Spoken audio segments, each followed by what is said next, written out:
ನಾಳೆ ವಿದಾಯದ ಸಂದೇಶವನ್ನು ರವಾನಿಸ್ತಾರೆ ಮುಖ್ಯಮಂತ್ರಿ. ರಾಜೀನಾಮೆಗೂ ಮುನ್ನ ಸಚಿವರಿಗೆ ವಿದಾಯದ ಸಂದೇಶವನ್ನು ಕೊಡೋರಿದ್ದಾರೆ ಸಿದ್ದರಾಮಯ್ಯ. ಆ ಕಾರಣಕ್ಕೆ ಸಚಿವರಿಗೆ ಬ್ರೇಕ್ಫಾಸ್ಟ್ ಮೀಟಿಂಗು ಕೂಡ ಕರೆದಿದ್ದಾರೆ.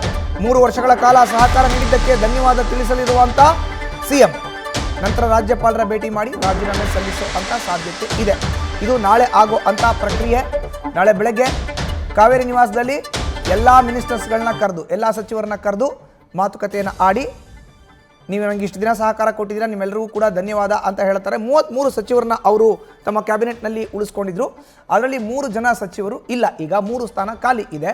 ಒಂದು ಬಿ ನಾಗೇಂದ್ರ, ವಾಲ್ಮೀಕಿ ನಿಗಮದ ಹಗರಣದಲ್ಲಿ ರಾಜೀನಾಮೆಯನ್ನು ಕೊಟ್ಟಂಥವರು, ತಲೆದಂಡ ಆಗಿತ್ತು. ಅದಾದ ಬಳಿಕ KN ರಾಜಣ್ಣ, ಇನ್ನು ಇತ್ತೀಚೆಗಷ್ಟೇ ವಿಧಿವಶರಾದಂಥ ಡಿ ಸುಧಾಕರ್. ಈ 3 ಸ್ಥಾನ ತೆರವಾಗಿತ್ತು.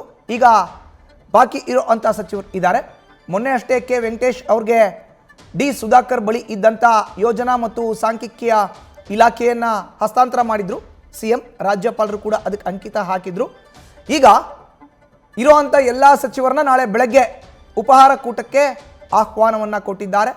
ಅದಾದ ಬಳಿಕ 3 ವರ್ಷಗಳ ಕಾಲ ತಮಗೆ ಸಹಕಾರವನ್ನು ಕೊಟ್ಟಿದ್ದಕ್ಕೆ ಧನ್ಯವಾದವನ್ನು ತಿಳಿಸಿ ಹೈಕಮಾಂಡ್ ನಾಯಕರು ಏನೆಲ್ಲ ಹೇಳಿದ್ರು ಅನ್ನೋದನ್ನು ಸವಿವರವಾಗಿ ಮಾತನ್ನು ಆಡಿ, ಅದಾದ ಬಳಿಕ ಲೋಕಭವನಕ್ಕೆ ಭೇಟಿಯನ್ನು ನೀಡಿ ರಾಜ್ಯಪಾಲ ತಾವರ್ಚಂದ್ ಗೆಹ್ಲೋಟ್ಗೆ ತಮ್ಮ ರಾಜೀನಾಮೆ ಪತ್ರವನ್ನು ನೀಡೋರು ಇದ್ದಾರೆ ಅಂತ ಹೇಳಲಾಗ್ತಾ ಇದೆ.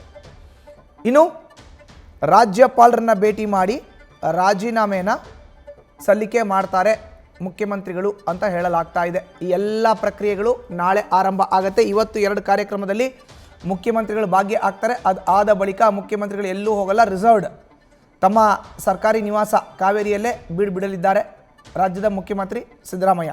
ಹೆಚ್ಚಿನ ಮಾಹಿತಿ ನೀಡ್ತಾರೆ ನಮ್ಮ ಪ್ರತಿನಿಧಿ ಹರೀಶ್. ದೂರವಾಣಿ ಸಂಪರ್ಕಕ್ಕೆ ಸಿಕ್ಕಿದ್ದಾರೆ. ಹರೀಶ್, ರಾಜೀನಾಮೆಗೂ ಮುನ್ನ ಬ್ರೇಕ್ಫಾಸ್ಟ್ ಮೀಟಿಂಗ್ ಏನು ಆಗಬಹುದು ಮಾತುಕತೆ? ಮಧುಸೂದನ್, ಬಹಳ ಮುಖ್ಯವಾಗಿರುವಂತದ್ದು ನಾಳೆ ಸಿಎಂ ಸಿದ್ದರಾಮಯ್ಯ ಅವರು ಸಚಿವ ಸಂಪುಟ ಸಹೋದ್ಯೋಗಿಗಳಿಗೆ ಬೆಳಗ್ಗೆ 9 ಗಂಟೆ ಸುಮಾರಿಗೆ ಸರ್ಕಾರಿ ನಿವಾಸ ಕಾವೇರಿಯಲ್ಲಿ ಬ್ರೇಕ್ಫಾಸ್ಟ್ ಮೀಟಿಂಗ್ ಅನ್ನು ಕೂಡ ಆಯೋಜನೆ ಮಾಡಿದ್ದಾರೆ.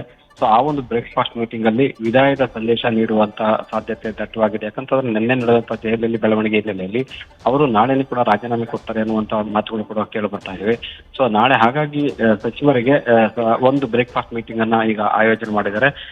ಆ ಒಂದು ಸಂದರ್ಭದಲ್ಲಿ ಎಲ್ಲ ಸಚಿವರು ಮತ್ತೆ ಡಿಸಿಎಂ ಸೇರಿದಂತೆ ಭಾಗಿಯಾಗುವಂತೆ ಕೂಡ ಈಗಾಗಲೇ ಕೂಡ ಅವರಿಗೆ ರಿಕ್ವೆಸ್ಟ್ ಅನ್ನ ಕೂಡ ಕಳಿಸಿದ್ದಾರೆ ಅಂತ ಹೇಳಲಾಗ್ತಿದೆ. ಹಾಗಾಗಿ ನಾಳೆ ಸಚಿವ ಸಂಪುಟ ಸಹೋದ್ಯೋಗಿಗಳಿಗೆ ಎಲ್ಲರ ಜೊತೆ ಕೂಡ ಉಪಹಾರ ಕೂಟ ನಡೆಸಿ ಒಂದು ವಿದಾಯದ ಸಂದೇಶವನ್ನು ಕೊಡ್ತಾರೆ ಅನ್ನುವಂಥದ್ದು ಸ್ಪಷ್ಟ ಗೊತ್ತಾಗ್ತಿದೆ. ಆ ನಂತರ ಅವರು ರಾಜ್ಯಪಾಲರನ್ನು ಭೇಟಿ ಆಗ್ತಾರೆ ಅನ್ನುವಂಥ ಮಾತುಗಳು ಕೂಡ ಕೇಳಿ ಬರ್ತಿದ್ವಿ. ಹಾಗಾಗಿ ನಾಳೆ ಕುತೂಹಲ ಮೂಡಿಸಿದೆ. ವಿದಾಯದ ಸಂದೇಶದಲ್ಲಿ ಏನೆಲ್ಲ ಮಾತನಾಡಬಹುದು ಸಚಿವರ ಜೊತೆ ಅನ್ನುವಂಥದ್ದು. ಅದೆಲ್ಲದಕ್ಕಿಂತಲೂ 3 ವರ್ಷಗಳ ಕಾಲ ತನಗೆ ಸಹಕಾರ ನೀಡಿದರೆ, ತನ್ನ ಜೊತೆಗೆ ನಿಂತಿದ್ರೆ ಇದಕ್ಕೆ ಧನ್ಯವಾದಗಳು ಅನ್ನುವಂಥ ಮಾತನ್ನ ಸಹಜವಾಗಿ ಹೇಳುವಂತ ಸಾಧ್ಯತೆ ಇದೆ ಮಧುಸೂದನ್. ಹರೀಶ್, ಇನ್ನು ಪ್ರಮುಖವಾಗಿ ಉಪಹಾರ ಕೂಟದಲ್ಲಿ ಸಚಿವರಿಗೆ ಧನ್ಯವಾದವನ್ನ ಹೇಳೋದು ಒಂದು ಭಾಗ, ಬಟ್ ಅವರ ರಾಜಕೀಯದ ಮುಂದಿನ ನಡೆ ಬಗ್ಗೆ ಏನೋ ಚರ್ಚೆ ಆಗುವಂತ ಸಾಧ್ಯತೆ ಇದೆಯಾ? ಯಾಕಂದ್ರೆ ರಾಜ್ಯಸಭಾ ಚುನಾವಣೆ ಬರ್ತಾ ಇದೆ, ಅವ್ರಿಗೆ ಆಫರ್ನ ಕೂಡ ಕೊಟ್ಟಿದ್ದಾರೆ ರಾಹುಲ್ ಗಾಂಧಿ ಅನ್ನೋ ಮಾತುಗಳು ಕೇಳಿ ಬರ್ತಾ ಇದೆ.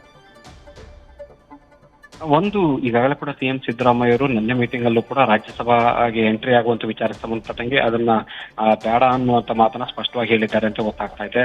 ನಾನು ರಾಷ್ಟ್ರ ರಾಜಕಾರಣಕ್ಕೆ ನನಗೆ ಅಷ್ಟು ಆಸಕ್ತಿ ಇಲ್ಲ, ಹಾಗಾಗಿ ನಾನು ಮತ್ತೆ ರಾಜ್ಯಸಭೆಗೆ ಬರುವಂತದ್ದು ಕೂಡ ನನಗೆ ಅಷ್ಟು ಆಸಕ್ತಿ ಇಲ್ಲ ಅನ್ನುವಂಥ ಮಾತನ್ನು ನೇರವಾಗಿ ರಾಹುಲ್ ಗಾಂಧಿ ಅವರ ಮುಂದೆ ಪ್ರಸ್ತಾಪ ಮಾಡಿದ್ದಾರೆ ಅಂತ ಹೇಳಲಾಗ್ತದೆ. ಹಾಗಾಗಿ ಅವರು ರಾಜ್ಯಸಭೆಗೆ ಹೋಗದ ಇದ್ದಂತ ಸಂದರ್ಭದಲ್ಲಿ ಪರ್ಯಾಯ ವ್ಯವಸ್ಥೆ ಏನಿದೆ ಕಾಂಗ್ರೆಸ್ನಲ್ಲಿ ಅನ್ನುವಂಥದ್ದು ಈಗ ಚರ್ಚೆ ಆಗ್ತಾ ಇದೆ.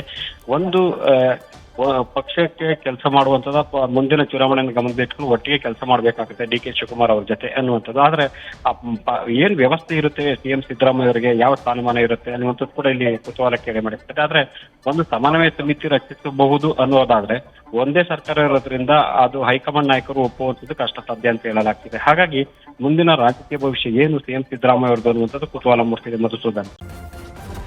ನ್ಯೂಸ್ ಫಸ್ಟ್, ನಿರ್ಭೀತಿಯಿಂದ ನಿಮ್ಮ ಪರವಾಗಿ.